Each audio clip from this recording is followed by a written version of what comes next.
জয় শ্রীকৃষ্ণ। রাধে রাধে।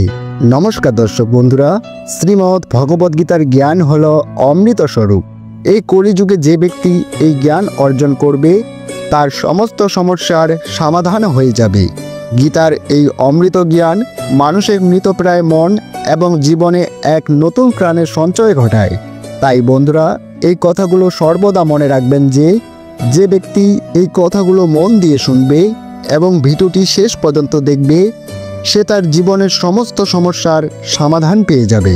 বন্ধুরা, ভগবান শ্রীকৃষ্ণ বলেছেন, যখন আমাদের মন দুর্বল হয় তখন পরিস্থিতি একটি সমস্যা হয়ে দাঁড়ায়, আর যখন আমাদের মন স্থিতিশীল থাকে তখনই পরিস্থিতি একটি পরীক্ষা হয়ে দাঁড়ায়। আর যখন আমাদের মন মজবুত হয় এবং ভরপুর সাহস নিয়ে আমরা জীবনে এগিয়ে চলি তখনই পরিস্থিতি একটি নতুন সুযোগ তৈরি করে দেয়। বন্ধুরা, ভগবান শ্রীকৃষ্ণ নিরাশাগ্রস্ত অর্জুনকে ধর্ম শিক্ষা দিতে গিয়ে কর্মের জ্ঞানও প্রদান করেছিলেন।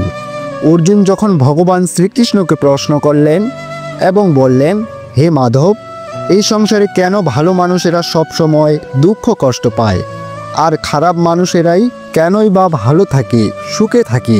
তখন ভগবান শ্রীকৃষ্ণ একটি গল্পের মাধ্যমে অর্জুনের এই প্রশ্নটির উত্তর দিলেন। শ্রোতা বন্ধুরা, আপনি যদি জীবনের সকল দুঃখ কষ্ট থেকে মুক্তি পেতে চান এবং কর্মের মাহাত্ম্য বুঝতে চান তাহলে ভিডিওটি সম্পূর্ণ দেখুন। আর ভিডিওটি শেষ পর্যন্ত দেখে যদি আপনাদের ভালো লাগে তাহলে অবশ্যই একটি লাইক করতে ভুলবেন না। তার সাথে কমেন্ট সেকশনে অবশ্যই জয় শ্রীকৃষ্ণ লিখে জানাতে ভুলবেন না। একটি ছোট্ট গ্রামে রামলালা নামে এক গরিব মানুষ বাস করত। সে খুবই গরিব ছিল। তার কাছে থাকার মতো ভালো বাড়ি ছিল না, পরার মতো ভালো কাপড়ও ছিল না, এমনকি খাওয়ার জন্য যথেষ্ট খাবারও পেত না। সে দিনরাত পরিশ্রম করত, কিন্তু তার অবস্থার কোনো পরিবর্তন হচ্ছিল না। গ্রামের লোকেরা তাকে উপহাস করত এবং বলতো, রামলালা, তোমার কপালে ভালো কিছু নেই, তোমার কপালে সুখ নেই, তুমি সারা জীবন ধরে গরিবই থাকবি। রামলালার এই কথাগুলো শুনে খুবই কষ্ট পেত, কিন্তু সে কখনো হার মানত না। সে নিজের সাথে প্রতিজ্ঞা করেছিল যে তার পরিশ্রম আর ইচ্ছা শক্তির মাধ্যমে সে তার নিজের ভাগ্যকে পরিবর্তন করবে। তার মা ছোটবেলায় বলতেন, বাবা, যদি মানুষ সৎ মন নিয়ে পরিশ্রম করে তবে ঈশ্বরও তার সাহায্য করে। এই কথাগুলো রামলালার মনে গভীরভাবে শক্তি জাগিয়েছিল। রামলালা ভোরবেলা উঠে মাঠে কাজ করতে যেত, সারাদিন রোদে পুড়ে কঠোর পরিশ্রম করত। তারপর অন্যদের ছোটোখাটো কাজ করে সামান্য কিছু টাকা রোজগার করত। কিন্তু তার উপার্জন এতটাই কম ছিল যে 2 বেলা খাবার জোগাড় করাই কঠিন হয়ে যেত। তার সংসার চলতো না, অনেক সময় তাকে না খেয়ে ঘুমাতে হতো। গ্রামের লোকেরা তার অবস্থা দেখে উপহাস করত, কিন্তু রামলালা তাদের কথায় কর্ণপাত করত না। সে ভাবত, মানুষ কি বলল তা গুরুত্বপূর্ণ নয়, আমাকে আমার স্বপ্ন পূরণ করতেই হবে।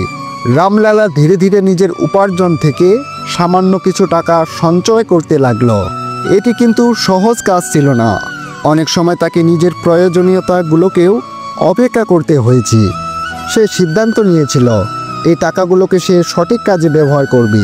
কয়েক মাস পরে সে একটি ছোট্ট ঠেলা গাড়ির দোকান খুলল। সে সেখানে শাকসবজি আর ফল বিক্রি করতে শুরু করলো।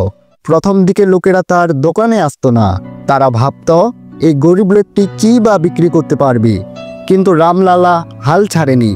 সে ভোরবেলা তাজা শাকসবজি আর ফল নিয়ে আসতো এবং গ্রাহকদের সাথে সৎ ব্যবহার করত।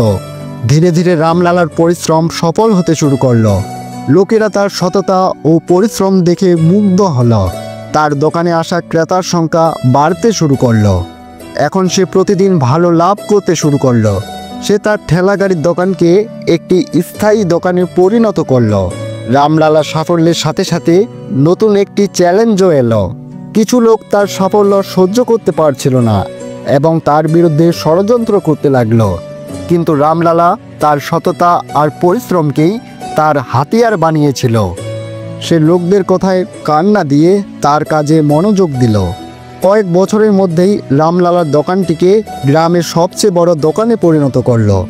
এখন সে গ্রামের সম্মানিত এবং ধনী মানুষদের একজন হয়ে উঠল। যে লোকেরা একসময় তাকে উপহাস করত তারাই এখন তার প্রশংসা করত। রামলালা তার সাফল্যের পুরো কৃতিত্ব পরিশ্রম, ধৈর্য এবং সততাকে দিল। সে গ্রামের শিশুদের সাহায্য করতে শুরু করল যাতে তারাও তাদের জীবনে সফল হতে পারে। ভগবান শ্রীকৃষ্ণ বললেন, হে অর্জুন, রামলালার এই গল্প আমাদের শিখিয়ে দেয় যে পরিস্থিতি যতই কঠিন হোক না কেন, যদি মানুষের মধ্যে পরিশ্রম করার ইচ্ছা শক্তি থাকে তবে সে তার ভাগ্যকে নিজেই পরিবর্তন করতে পারে। গরিব হওয়া কোনো অভিশাপ নয়, এটি মানুষের পরিশ্রম এবং চিন্তাধারাই তাকে সফল করতে পারে। রামলালার তার জীবনের মাধ্যমে প্রমাণ করে দেখিয়েছে যে স্বপ্ন শুধু তারাই পূরণ করতে পারে যারা তা পূরণের সাহস রাখে। তো বন্ধুরা, এখন চলুন শ্রীমদ্ ভগবদ্ গীতার ভগবান শ্রীকৃষ্ণের বলা কিছু অনুপ্রেরণামূলক উক্তি শুনে নেওয়া যাক, যা আপনার জীবনে খুবই কাজে লাগবে।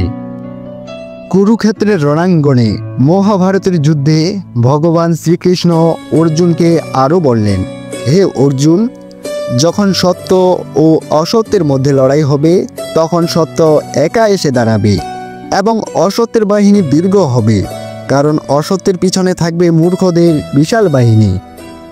শব্দগুলো কেবলমাত্র এই পরিমাপেই বলা উচিত যে তোমার যদি সেগুলোকে ফিরিয়ে নিতে হয় তবে তুমি যেন অসুবিধায় না পড়ো। একা থাকা তোমাকে এটা শেখায়, আসলে তোমার নিজেকে ছাড়া আর কিছুই নেই, কেউ তোমার আপন নয়, সবাই স্বার্থের জন্যই কাছে আসে। যখন পরিবারের সদস্যদের অপ্রীতিকর বলে মনে হয় এবং অপরিচিতদের নিজের বলে মনে হয় তখন বুঝে নেবে ধ্বংসের সময় শুরু হয়ে গেছে। রেগে গেলে চিৎকার করতে শক্তি লাগে না, কিন্তু রেগে গেলে এই বিষয়টি ভেবে দেখবেন চুপ থাকতে কিন্তু অনেক শক্তি লাগে। যা আপনার তা আপনার হয়েই থাকবে। সারা বিশ্ব সংসার এক হয়ে গেলেও তা কিন্তু ছিনিয়ে নিতে পারবে না। একটি উপহার প্রকৃত এবং পবিত্র তখনই হয় যখন তার হৃদয় থেকে সঠিক সময়ে ও সঠিক স্থানের ব্যক্তিকে দেওয়া হয়। আর যখন উপহার দানকারী ব্যক্তির হৃদয় সেই উপহারের বিনিময়ে কিছু পাওয়ার আশা না থাকে। তুমি যদি জীবনে খুশি হতে চাও তবে তোমার কি আছে তার দিকে মনোযোগ দাও, অন্যদের কি আছে সেদিকে নয়। অন্যদের অনেক টাকা পয়সা থাকতে পারে, বাড়ি গাড়ি থাকতে পারে, তাই নিজের কর্মের দিকে মনোযোগ দাও। তোমাদের সমস্ত দুঃখ কষ্ট সেদিনই শেষ হবে যখন তোমরা বিশ্বাস করবে যে তোমাদের সমস্ত কাজ কিন্তু ভগবানের ইচ্ছাতেই হয়। যে ব্যক্তি পরিষ্কার এবং সোজা কথা বলে তার কথাবার্তা অবশ্যই কঠোর, কিন্তু সে কখনো কাউকে ঠকায় না। ভগবান শ্রীকৃষ্ণ বলেন, প্রতিকূলতায় ধৈর্য, সমৃদ্ধিতে দয়া এবং সংকটে সহনশীলতা হল মহান মানুষের বৈশিষ্ট্য। স্বর্গ লাভ করে বহু বছর সেখানে বসবাস করার পর একজন ব্যর্থ যোগী আবার ধার্মিক ও সমৃদ্ধ পরিবারে জন্মগ্রহণ করতে পারে। এই সংসারে দুই প্রকারের ব্যক্তিরা স্বর্গের উপরের দরজা পায়, এক যারা ক্ষমতাবান হয়েও ক্ষমা করা জানে, আর দুই যারা স্বয়ং দারিদ্র হওয়া সত্ত্বেও দান করতে পারে। প্রেম শরীর বা সৌন্দর্য দেখে হয় না, প্রেম হৃদয় থেকে আসে। যেখানে দুটো হৃদয়ের মিলিত হয় সেখানেই ভালোবাসার জন্ম হয়। কোনো ব্যক্তিকে ভালোভাবে না জেনে অন্যের কথা শুনে তার সম্পর্কে কোনো অনুমান করা বোকামি। যদি শুদ্ধ মনে কিছু চাওয়া হয় তা ভগবান যা ভাগ্যে আছে তার চেয়েও বেশি দেন। সৌন্দর্য নির্ভর করে তোমার দৃষ্টিকোণের উপর। কেউ কাদায় ফোটা পদ্ম দেখে প্রলুব্ধ হয়, আবার কেউ চাঁদেও দাগ খুঁজে পায়। যা হয়েছে তা ভালোর জন্যই হয়েছে, আর যা হচ্ছে তাও ভালোই হচ্ছে, আর যা হবে তা কিন্তু ভালোই হবে। আমার তোমার ছোট বড় আপন পর এইসব অনুভূতিগুলোকে মন থেকে মুছে দাও, তারপর সব কিছু তোমার হবে আর তুমি সবার হবে। যখন বিনাশের প্রারম্ভ হয় তখন কিন্তু বাণী ও কথার উপর নিয়ন্ত্রণ হারানোর থেকে তা শুরু হয়ে থাকে।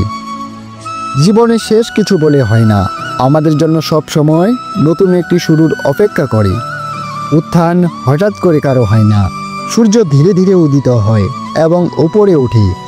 যার ধর্ম ও তপস্যা আছে সেই পৃথিবীকে আলোকিত করতে পারে। যা ভালো তা গ্রহণ করুন, এবং যা খারাপ তা বর্জন করুন। তা চিন্তা, কর্ম বা মানুষ যাই হোক না কেন, মন্দ বড় হোক বা ছোট হোক, সব সময় ধ্বংসই ডেকে আনে। কারণ নৌকার গর্ত ছোট হোক বা বড়, তার নৌকাকে ডুবেই ছাড়ে। আমি ব্যক্তিগতভাবে আমার পরম ভক্তদের কল্যাণের উত্তরদায়িত্ব গ্রহণ করি, যারা সর্বদা আমাকে স্মরণ করে বা শুদ্ধ মনে আমাকে পুজো করে। যে দান বিনা সংস্কারে কুপাত্রকে দেওয়া হয়, সে দানকে তমস দান বলা হয়। পরিবার বা সমাজ দুটোই ধ্বংসের পথে চলে যায় যখন জ্ঞানী ব্যক্তিরা নীরবতা পালন করে আর অজ্ঞানীরা বলতে থাকে। হে অর্জুন, যে ব্যক্তি পূর্ণ বিশ্বাসের সাথে কোনো দেবতার পুজো করতে চায়, আমি সেই দেবতার প্রতি তার বিশ্বাস আরও দৃঢ় করে দেই।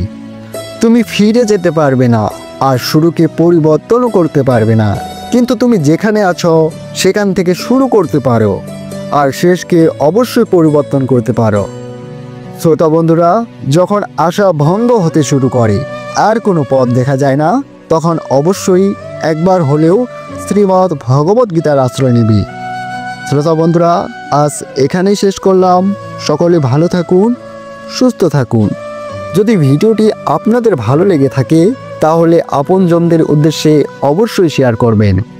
জয় শ্রীকৃষ্ণ। রাধে রাধে।